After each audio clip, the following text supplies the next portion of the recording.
Hello, friends, and welcome to another installment of Strange Planet, and it is a far stranger planet than we can possibly comprehend. On this episode, we're going to dive into the story of a rogue engineer who's built the impossible, a diesel-powered car that gets over 100 miles per gallon and rockets from 0 to 60 in under 5 seconds. No batteries, no rare minerals, just raw ingenuity. His Omega car could rewrite the rules of energy and transportation. So, why are the EPA and Big Auto ignoring him? Is it incompetence or something more sinister?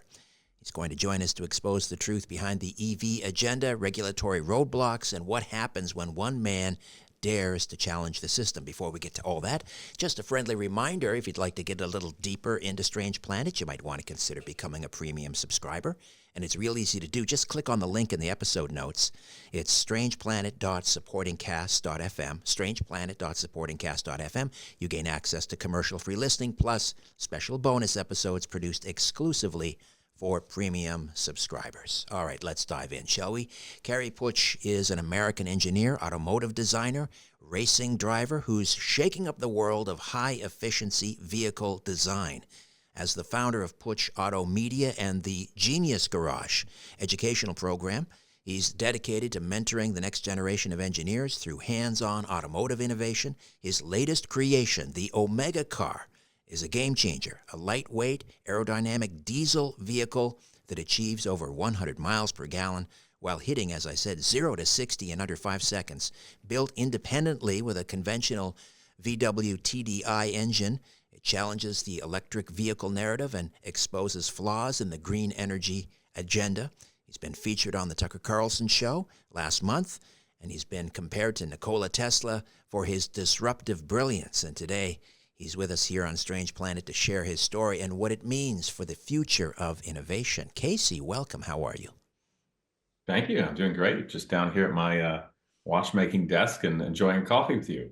Fantastic. Let's start with the Omega car. What sparked the idea to build a diesel vehicle that seems to defy everything we're told about fuel efficiency and performance? Well, I didn't like the narrative I heard from presidential candidates back in the late 2000s, and I thought it was BS. And frankly, it was Barack Obama saying how he was going to retool Detroit so the energy efficient cars of tomorrow are built here for the sake of the world and nation. Well, we went through a financial crisis and then later bailed out the automotive industries and just kept building big trucks and muscle cars, which I like big trucks and muscle cars, but it seems like a lot of BS. And at the time, I had my little shop building and restoring vintage racing cars and things of this nature. And of course, I love motorsports as well as automotive and industrial history.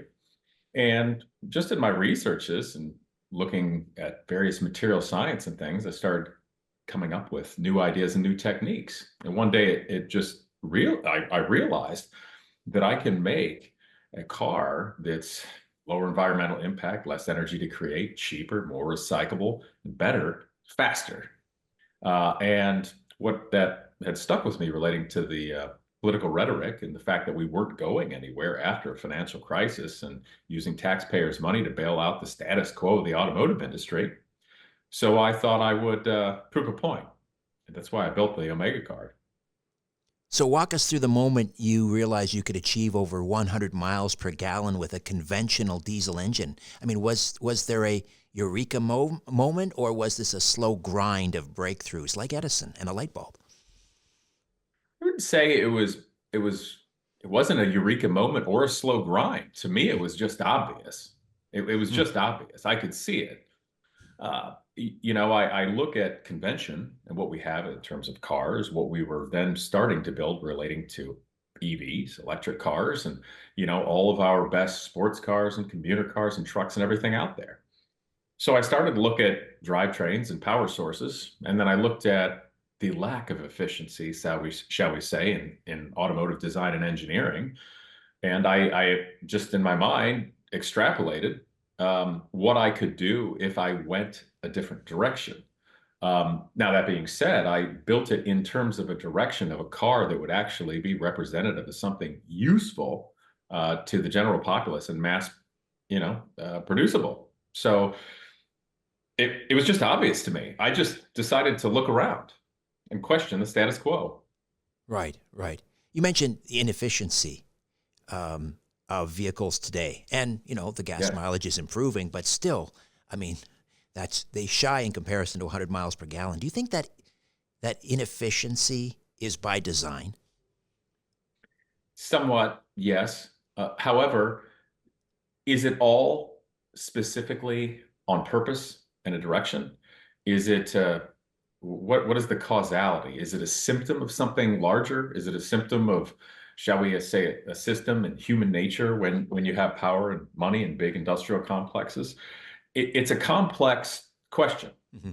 but it's one that, and forgive me, I don't care about because I'm just going to do it better. And y'all can deal with it, if that makes sense. Yes, it does. Yes, it does. So it our automobiles, our cars, our trucks are absolutely stymied and quagmired with regulation. And the way I see the automotive industry is they just kept going down a road farther and farther and farther, pushing harder and driving it down that road with the regulation, trying to then get into a consumer culture because they have to sell new cars, new vehicles, new things. And it just keeps getting bigger, more complex, more expensive. And we're building cars in a way of design and engineering that simply doesn't make sense for people anymore. But the automotive industries have gone so far down that road, they have no ability to adjust or go another direction. They're done in that matter. So for me, it was simply a matter of going, yeah, I don't care about that. We're going to do better. But with regard to the conventional drivetrain, I needed to make something that people would understand. And that was one of the big reasons for using diesel. And diesel is also an incredibly flexible fuel that's available all over the world. And as we know, a liquid fuel can be stored and transported to another location versus electricity that has to be produced upon demand and delivered via grid. So fuel works very well for most and all places in the world for logistical reasons as well. So that's why I chose to go the direction I did. So, how did you crack the engineering puzzle to make or to balance, let's say, extreme efficiency, 100 miles per gallon, with sports car speed? I didn't crack any engineering puzzle. I cracked the constraints of thinking and engineering. Simply that. Mm. So many young people, they'll go through the American educational system in college and effectively be programmed to do things a certain way and think everything's designed in a computer, to only think with what's available to them. I didn't do that because I've been a student, shall we say, of history. And I look around and I have to fix things. When I was a younger man, I couldn't afford a car that I wanted. So I had to learn how to fix it myself, how to build it, how to appreciate, how to understand all the mechanics that go into it, and to build interesting things. I built once a full-scale flying pterosaur model of a Quetzalcoatlus northropi. It has a 38-foot wingspan, Wow. and you can pull it as a fixed-wing glider from a big truck. I built the only turbine-powered Batmobile replica in the world. It was an exact replica of the Michael Keaton, Tim Burton film Batmobile, but powered by a Vietnam-era drone anti-submarine helicopter engine, Wow. turbojet. So I've done some things that are just because I look around and think, well, we can do that. That's cool. I'm going to do that. And in regard to the automotive industry and the Omega car, it's simply a matter of that. I look at, we have roadways, we have fuel. We have certain things available to us with cars. Obviously, it has four wheels. It has an internal combustion engine that's based on something production based. But I think I know the needs of what people need in a car, something that's affordable, something that's easy to produce. It doesn't mess with the environment, that's efficient and safe. You want it to be able to absorb impact and such. You want it to be good looking. And that's the other reason why I built a sports car, because respectfully, Western society is a little shallow in the sense where if I didn't build a good looking car, and it was some kooky, ugly thing, people might not pay attention as much. So that's the reason I started there. Right. So, I mean, I'm sure. I mean, is there a secret sauce here that has been patented and is proprietary, or are we just talking about you're utilizing, I don't know, aerospace level aerodynamics, lightweight materials? How did you achieve 100 miles per gallon? There's some secret sauce in the design philosophy and the engineering direction. I can build similar structures in a myriad of mass production, shall we take techniques and materials. So the Omega car I built to specifically represent not just one, but numerous production techniques that I could build structures from. So there is secret sauce and there is IP with regard to that. In a way, I don't really think that what I did is that special. And on Tucker, I mentioned that I didn't specifically invent anything. I just used better design and engineering practices. But I think the biggest thing is simply, I don't want to sound, shall we say, kind of hippy dippy or kooky or overly artistic, but I literally just freed my mind to be able to design something for the purpose of form actually following function, which ultimately is supposed to be the ideal engineering and design. There's more to it than that, but I just allowed myself to free think. I love talking to inventors, and I've interviewed many over the years, and they always talk about, and Tesla talked about this as well, and I don't know about Edison or others, but they talk about first you invented in the dream world. Yes. Is that a fair description of how it came together for you? In a sense, yes. And of course, dream world can mean different things to people at different times, but it's an enjoyable place to live, shall we say. And I spent some time there. Maybe I'm doing some manual labor or building something or assembling a watch. But while I'm doing that, I'm spending time in my own cerebral world. And it's enjoyable because I just continuously design things and engineer things in my head on a daily basis. So with regard to the Omega car, I've already got designed for a light truck, a heavy truck, four-door car, something a little special I don't want to say on this. This could have been my next personal special vehicle, and numerous other designs there, as well as even interesting furniture and other such structures. So yeah, I one could call it a daydream if they don't understand it, but it's an enjoyable world to spend some time in while you're doing other things. So you built this car independently without corporate or government backing? Yeah. In fact, I even attempted back then to do a little bit of crowdfunding, I guess you'd call it, back in the day. Of course, I started this in 2012, and they paid no attention to it, basically laughed at me and said, it's not viable, you can't do it, et cetera, et cetera. So I just did it. And, in regard to that, it's that also required a lot of extra cleverness because the designs I had were for mass production. So how do I hand build one car without costly tooling that represents the mass production? That has to be done with a lot of artistic ability, craftsman ability, and the ability to visualize in your head really, really, really well. So that added more challenges to it, but it came out well, executed rather well. And for those just listening to the audio of this podcast, and we have video available as well, but how would you describe the Omega car? Well, my word I like to use is slippery. It's a two-door car. It's mid-engined, so the cockpit is in front of the motor. You don't see the wheels. The rear wheels are completely faired in, so it has a gorgeous shape, streamlined by the air. The front wheels, people think they can see them, but you can't. Those are actually discs that do not rotate, that follow the tire and the wheel closely, and so they can turn and cut the wind there. So it's actually a fairing. But it's a bit between, I would say, something like an exotic McLaren supercar and a Bonneville Salt Flat Streamliner, but something that is a two-door economical car for people. It's a two-seater. Yes, that's right. Right. And what's the body? I mean, it's a beautiful sculpted sports car, but what's it made out of? Wouldn't you like to know? Well, I mean, is it an alloy? Is it a fiberglass? It's not metal. It's not metal. It's certainly not fiberglass. I stayed away from fiberglass and carbon fiber because I think they're terribly toxic and they're really not recyclable in any way. It's just, it seems almost a vulgar material to use, fiberglass and carbon fiber. They have their place, but the thinking behind them, they're just nasty for the world and environment after their purpose is served. But the other thing I must tell you, it's not a body on a simple chassis like people are accustomed to thinking. What you see and consider the body is also the structure of the car. So it's effectively a monocoque structure as that is spoken about. So it's pretty neat because, for instance, your normal car, if you were to just walk right over top of the car, you'd put huge dents in the hood and roof and all that, wouldn't you? Right. I could walk on my car without deforming it. Wow. But it's also created in such a way that in the event of an impact, it would absorb the material, it would absorb the impact very well. It's not just like it's so rock solid that it would harm the occupants like a 1950s or 40s Indy car or something like that. Right. So you've crash tested it and so forth, or how?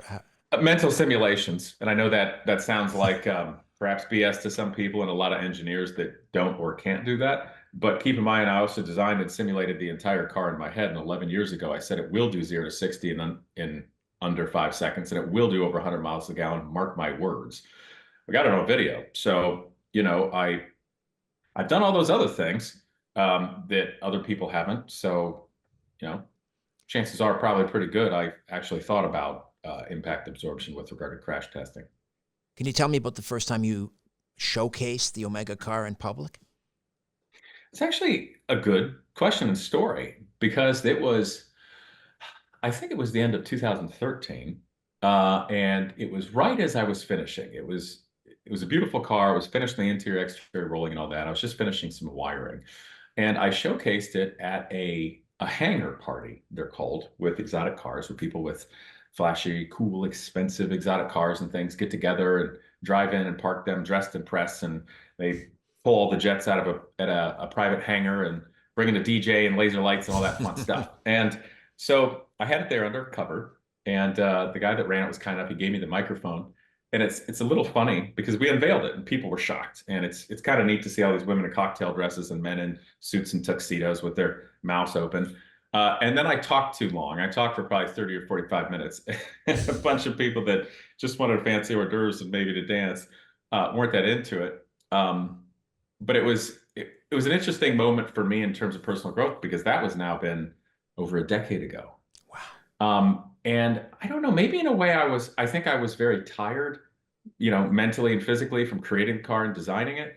I also realized that I had no voice to be able to show the world that it existed in any way. So I just decided it was best to just let that be its thing and keep it a secret and not let anybody take pictures of it back then. There's only a few pictures of it from that time. So it's kind of a mysterious thing I did with all of my, well-heeled automotive friends. Some of them thought it was cool. I'm sure they kind of forgot about it afterward. But I don't know, maybe it was just an interesting social conceptual moment for me. It's not prophetic, but it was a moment. I don't know how to describe it. But obviously, there was a student I kind of helped with efficient cars and teaching him around it while I was mentoring young people with building cars and race cars, help him get a job. And we kind of worked on it and messed around with it a few years ago. But I showed some videos of it, not a lot. And then, but with last year being an election year and so many important concepts and thoughts and directions going on around the world, I said, okay, enough's enough. It's time for me to put up or shut up, test this thing, get numbers on miles to gallon, get numbers on 0 to 60. Even if I can make them better, I need something so I can speak out because it's too important out there in the world to not voice your concern and opinion. So I did, and I'm glad I did. But as a note, the car did get 104.72 miles to gallon the first test. I was measuring it to fractions of an ounce and doing calculations per the distance. That includes stop signs. This wasn't highway driving. This is driving through the countryside, the countryside of Ohio. So I also didn't have the aerodynamic fairings on it.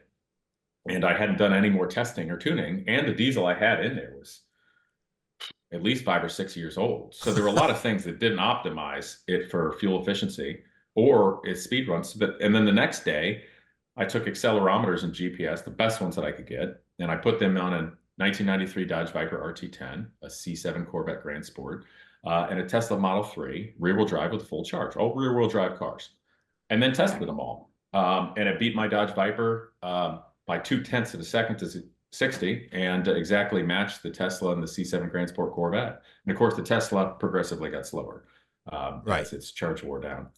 But, that was just the first test, the first going without doing anything else to it. So The car will actually do much better in the future. I'd like to crack 128 miles a gallon because then it's 1 ounce per mile just for fun. And I think I should be able to shave 2 or 3 tenths of a second off 0 to 60 pretty Wow. readily, which will make it well and truly faster than both the Corvette and the Tesla. And then the other thing of great note that I think is important, and I think this is the most key thing for everybody to realize and for the show and your viewers. I did some math after I tested the car, because the EPA will give you the number on what the so-called carbon footprint is of burning 1 gallon of diesel. Right. The EPA, you will also get the numbers on what is the carbon footprint of generating a kilowatt hour of electricity, national average on the grid in the United States. So then I just did the basic math. If you charge your EV, your average EV, or for instance, that Model 3 Tesla at home, national average, what is the carbon footprint to drive that car per mile? And then I looked at my diesel car. What's the carbon footprint to drive it per mile? And my car beat the Tesla per mile on its carbon footprint when you look at the national average. We have the infrastructure for it. We can store the fuel. We can build biofuel. And as we know, there's a huge carbon footprint and environmental toll to manufacture an electric car and change that battery after 80 or 100,000 miles. Oh, it's unbelievable. I've read that you have to drive an electric vehicle about 150,000 kilometers before you actually, I don't know, sort of achieve its stated goals of break even. Thank you. Correct. And as an example, think of this. That's the EV's carbon offset environmental impact compared to a conventional car. Yeah. My car beats the conventional car in even being a lower environmental impact, cheaper, lower carbon footprint. My car demolishes EVs and conventional cars across the board on the carbon footprint on diesel, not even biodiesel. So that's the key thing that everybody needs to think about and look around and realize the world we live in, the industrialized world, and all of the cars, it's an evolution of an old industrialized world. We're no longer building anything worthwhile. And I also said on Tucker Carlson, when I looked at what was happening with EVs over decades and the political mandates for EVs with the Biden and Harris administration, as well as Gavin Newsom trying to force it, but then they're being hypocritical with Elon and Tesla. It's very strange. That's when I said it's money from one pocket to another. They're mandating a direction with EVs that does the number of things. One, it lets them get money and power by making everybody believe it's the best thing for the environment when it's not. No. So they're using a false storyline and narrative to sell something to get power. But the other thing about EVs that I don't like, which doesn't take a genius to realize, there's power and control available with that. Because if you can't store what makes your car go, i.e. the electricity, you have to produce it upon demand. Well, who's producing it? When do they allow you to have it? And if the cars are self-driving, and we just simply, easily just open our eyes and look at what AI is doing right now, why do we think that if all we have are electric cars, that they're not going to tell us when and where we can go and not let us drive them? Exactly. So it's a perfect way to take power completely away from people and change the entire nature of society. Right. And not for the betterment of the environment. It's a lie. Period. Right. Yeah. And then there's that little matter of, like 8-year-old children mining cobalt in the Congo. So. And may I say this, because I feel like you may be a bit of a cinema nerd. You remember, was it the 10,000 Leagues Under the Sea? The original movie in Disney in the 50s, I think, with was that James Mason was the Captain Nemo? Yes, it was. Do you remember the character development, the aha moment of the movie, in a way that is perhaps the apex of the movie, when he took the Professor Aronnax ashore to show him the slave mines, where they had these mines, the slave mines, to create the war machine of the world, the military complex of that time in the 1800s. And I think it killed Captain Nemo's family, and he was there and he escaped to build something better. And that's very interesting, because when I look at the cobalt mines of the Congo, of all this for lithium mines and building our heavy elements and things like that, all I see are the slave mines from 10,000 Leagues Under the Sea and what created Captain Nemo. That's what I see. Wow. And so the other thing I want to point out is, I can understand and appreciate why people position themselves in a left way. I care about the environment. You do too. We care about things in conservation and our fellow man and understanding that. However, that love and care and empathy has been usurped, leveraged, and taken advantage of by the powers of the be that only want power and control.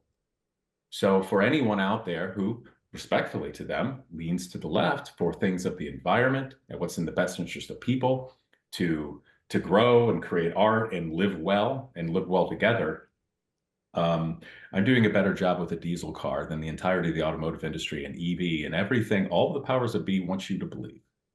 Yeah, who know? Who knew? It turns out maybe the greenest energy is fossil fuels. Um, who was the first one to say to you, Casey, this is incredible. You're onto something here, or you've cracked it?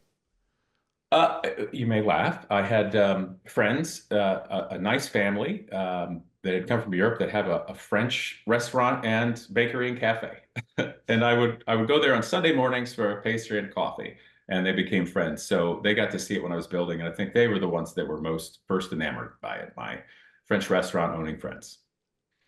So you've hinted obviously the EPA and the regulators are not fans of your work. What I specific wouldn't say that. Okay. The Tucker title was a little bit of clickbait based on Okay. reality, of course, so people can get it.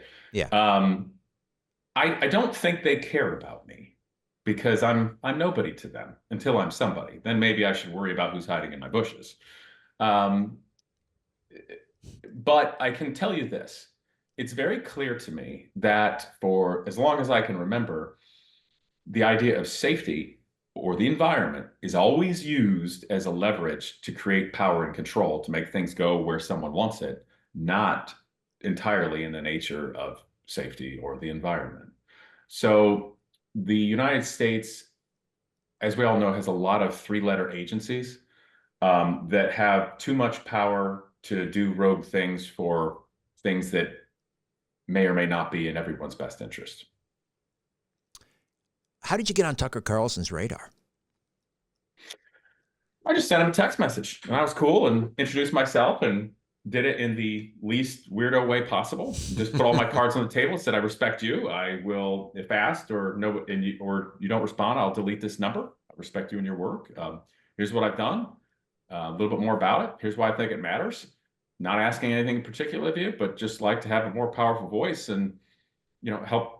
These weren't my exact words, but help the future be better for everyone. So if you see anything resonant out there that may work, here I am. And then 3 hours later, I just forgot about it because I thought, and he texted me back the next day. It was very cool. Sent me a link, was watching some of my videos, and immediately he's like, I want to have you on the show and talk about diesel. And took a little while because there's a lot of important things happening in, shall we say, the last 6 months. But yeah, we got to do a show together, and it was very enjoyable. Sitting in the seat with Tucker gave me a new perspective from watching him. He always does a great job, has interesting people on. But I also got to see, frankly, what a decent guy he is, but also a genius at working with people and interviewing them. So it was a very enjoyable experience. Did you drive your vehicle there? No, I took commercial airline to get where I needed to go. Okay. I hate flying commercially. I have to say that. Did he express an interest in, I don't know, taking the vehicle for a spin? Oh, we didn't talk about a test ride. He went farther than that. He wants to buy one. Oh, wow. He's sold, basically. And he said, I want to be forest green. I said, okay, I'll make you a spot for your fly rods. So, in the future, I'll be connecting with him more. I said, yeah, what good's the car if it's not usable? So, no, he's really sold on that and bought it. And so many people are, and they get it. And what I love about the reaction is that it's really across the board. It's normal people that get it. It's people that worked with their hands. It's everything from truck drivers to mechanics to housewives to baby boomers and older generations to Zoomers. It's everybody. They get it. It just took somebody articulating it well and showcasing it that it can be done. And now that's out there. So, dear world industry, you better start doing better. How many do you just have like like one prototype, or do you have variations, or how many vehicles do you have using this technology? I only have that car in physicality. I do have designs for 4 more viable vehicles immediately. And that's not including the motorcycles or an experimental one that I'm not going to talk about right now that relates to. There's an experiment one I'm not going to talk about just yet. Fair enough. So what I would like to do is next prototype a continuation of the Omega car, still keeping it the highly efficient, affordable 2-seat, 2-door car. But what I'd like to do is make a number of prototypes that are reflective of different materials and different production techniques. And then while that is happening, I want to prototype something because I want to do it. That's, we'll say, is in the line of the Omega car, but maybe it should be called the Alpha, if that makes any sense. Mm-hmm. Could you make a vehicle that looks like a Ford F-150 from 1975? Tucker drives something like that, I think. Yeah, I think he's got I thought he had a Chevy Square body from okay. like the 80s, I think is what he's got. Okay. I certainly could. However, by creating a vehicle like that, you would be building it within the constraints of how manufacturing was done in the past, with a lot of things that were not being considered. So while I could hypothetically make another vehicle like that is less costly to produce, that would last well and be a bit more efficient and work logistically, I would be leaving a lot on the table in terms of what I could do if I just designed it from the ground up. So as an example, my light truck that I want to do would be one for the people. And so it would be rather avant-garde and interesting, but still very usable because I do real work. And at the very least, when I play, I want to take motorcycles somewhere or tow something. But a heavy truck would still be in some ways slightly conventional in terms of its physical structure, because the nature of how we pull trailers and do so many things, I can't change the entirety of the industry. So it has to plug into where it works. Does that make sense? So yeah. Personal transportation for an individual or a couple or a family, or things like a light truck, which would work for most people, that I can be much more free of design in terms of what I can do that works in the real world. I'm not a very practical person. I'm all about form over function. I'm an old guy. I love vintage, anything vintage. So, sure, same. I many a vintage car. I enjoy them a lot. So, what's the next step? I mean, how do you go into mass production? What kind and what kind of impact do you think it would have on the auto industry and the fuel markets if you did that? So, saying how much I want to say. You cannot be completely idealistic. The world will not change for you. Reality will not bend just because one person believes or maybe even knows a better way. So how do you implement a direction that works better for others that gets society going the right direction? That's the key. The first thing is simply doing it on your own. Be the change you want to see in the world. And then continue to do that. Showcase other vehicles of what's possible, where to go in an ideal world. And then let all of the industry and the governments write you off as just somebody that makes cars that they don't think could be produced and doesn't meet regulations and all that. Let them think you're nobody. The key, of course, is to look at current conventional modern manufacturing of cars, and even to something like Tesla and EVs, because respectfully, they're still pretty conventional, with the exception of being electrified. And so how does all business work? How does the monetary system work? If somebody can do something cheaper, faster, or more efficient, it still works for everybody just as well, well, then you're going to get the direction and power to do that.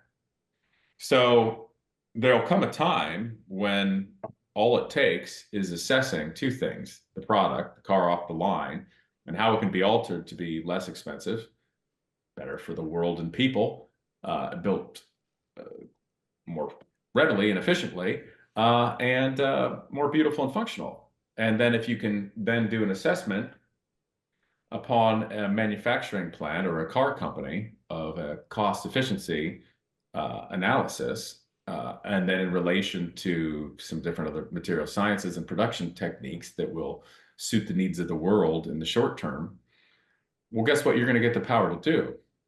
Take over a car company. That's how you do it. Mm. That's simple. That's basic business. Right, right. So I'll be happy to just be a car guy, racer kook in a small town building cars that people don't think matter. And that's fine. Maybe they won't be mass produced. But I think I know how to lead a car company better. Does that requires an angel investor, or how does that happen? That requires marching. That requires letting the garden grow and letting the flowers bloom. You can't make that happen with just more water. You can't make that happen with just something else. And angel investors exist, but respectfully, I've only ever met a few angels, real angels, not just people who throw a lot of money at something. Because they do say money is the root of all evils. And I can tell you this. I was recently somewhere with a lot of people, very bright people. I would say young, middle-aged to a little older in some different generations. And I had an epiphany. All those people were there because of how they want to structure and control things and systems and people and money. But there were only two people in the entirety of that room that can actually create and build anything of tangible value. An old man and me.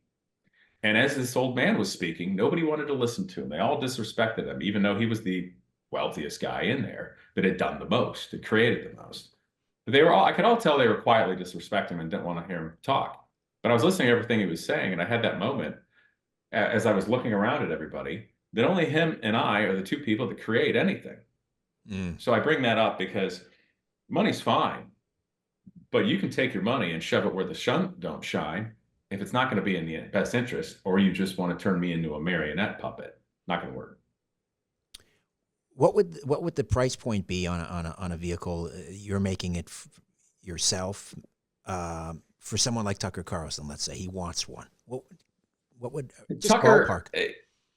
Well, I'll say this. So a car such as the Omega car, mass produced to the scale of world manufacturing, would probably be about a $20,000 car. It would even be less if we didn't have certain regulations and such, but about a $20,000 car.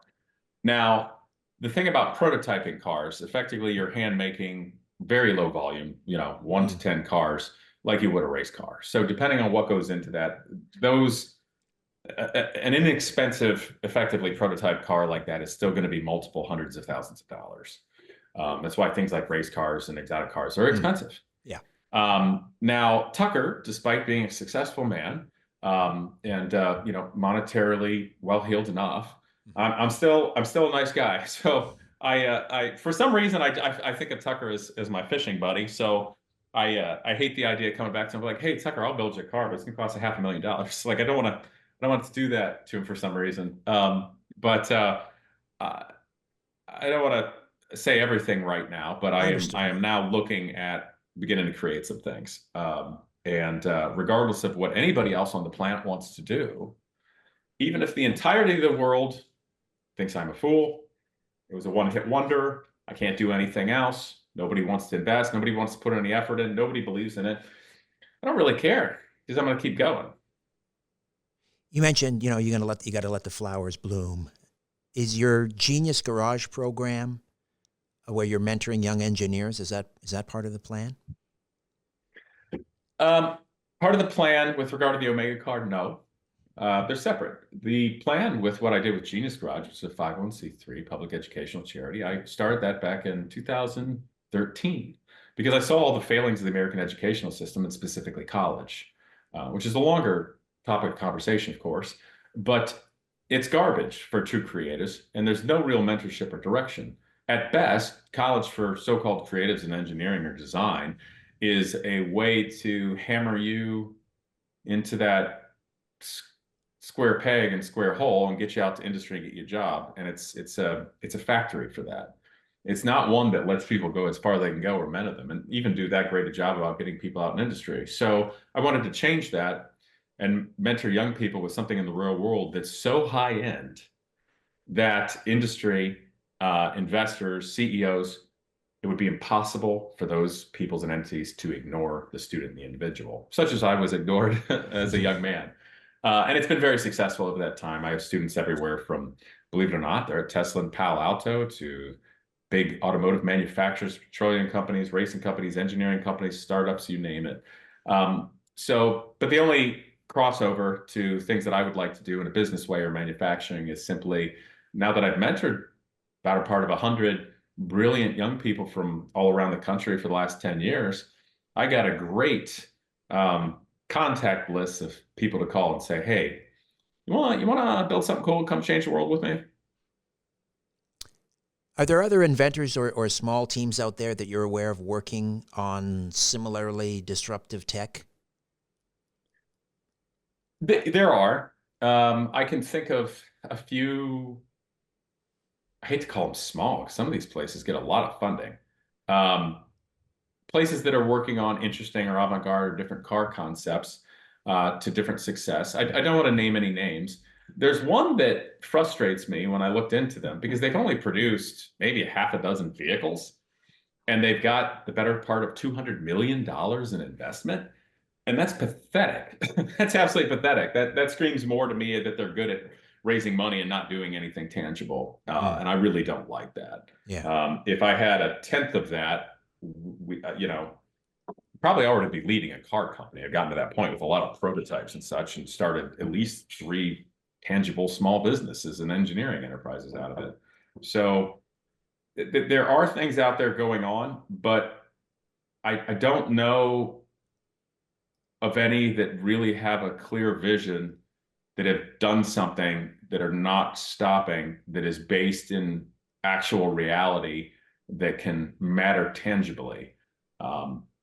And I do find that a lot of people hope to find a magic bullet, and that's fine. There's amazing technologies and things that can be invented that could make a huge difference.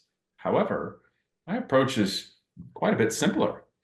I look out there and see, what can I utilize that's already great, or look out there for it in the future? And how can I put all these complex things together in a way that is simple and pure of engineering and design philosophy that's better for everybody? So that's why I say it wasn't a hurdle, it wasn't an aha moment, but I just allowed myself to think freely and figure out how to put things together in a philosophy that'd be better for everyone. So, do you need a special license for your vehicle? Can you drive it on the interstate, for example, or? Yes. The fortunate thing about individuals are still in the United States, thank goodness. We have the Experimental Aircraft Association as an example. So you can build an aircraft of your own design, and you can register and get an N number. They'll inspect it for safety and basic engineering practices. And as long as you meet the regulations and stuff of flying, you can go fly that thing. And we still can build self-assembled vehicles, or kit cars, as we've been in the popular vernacular for the last 50 years. Mm-hmm. So there are ways to be able to build your own vehicle, and title it and license it, insure it, and drive it on the street as an individual. It just becomes a little more difficult or cumbersome as you start to scale things up or go into mass production. Right. What about insurance? Just get insurance for a self-assembled vehicle or a kit car type thing based upon, what it is and what engine, some basic value and such, and it's nothing too crazy. And I hate to even talk about this now, because there's probably a lot of powers that be that are like, we have to destroy the ability to make self-assembled vehicles in the entirety of the Experimental Aircraft Association because it gives too much power to people. And how else can we control them as like barely sentient meatbags to give us powerful elite opportunities? Which I hate to say it, but that's not hokum. Well, there are people and entities like that. Yeah. What did you call them? Non-sentient meatbags? I like that. No, I was trying to imitate the what is generally referred to as a global elite. They just want to keep everybody in we'll call it an organic factory, and considering them to be barely sentient meatbags that are just toiling and building and creating a system and civilization for them to live in. Screw those people. I don't like that kind of thing. Well, back in the 1930s, someone had an a plan or a design for a 100 mile per gallon carburetor. Sure. It's resurfaced. Someone that I met several years ago recreated it based on the 1930 drawing. Then we had Tom Ogle, who created a 100 mile per gallon engine using, I think it was a vaporized fuel system. Mhm. Both died under mysterious circumstances. I mean, not Yeah, to and the get list goes on with oddities relating to things like this. Yeah. any. I mean, has Um, any pushback? Any pushback? People hiding in the bushes? I will say none that I'm aware of. Now, I don't say that lightly, and I'm emphasizing you need to read between the lines. I would say anybody that doesn't like me or what I'm doing is quickly becoming aware of it, if not already, and they are staying quiet until the point they need to do something about it. Mm, got it. Got it. Reading between the So lines. Yeah. it's a life is a chess game of calculated risk, isn't it? Mm-hmm. For sure. So, and that's what I mentioned on Tucker Carlson with regard to production and doing things large scales and such. And I kind of crossed my arms, sat back, and I'm like, it's a game. If Elon It's a Musk game were to, out there with these people.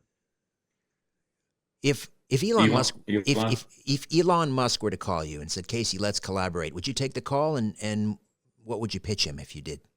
I'd take it, and I would meet with him, and I'd be respectful, but I wouldn't take him at face value because Elon has a very much different philosophy about life, people, computers, AI, cars than I do. Mm-hmm. Now, I like Elon, what he's done for at least a short-term battle on free speech. I like Elon with a lot of things he's done.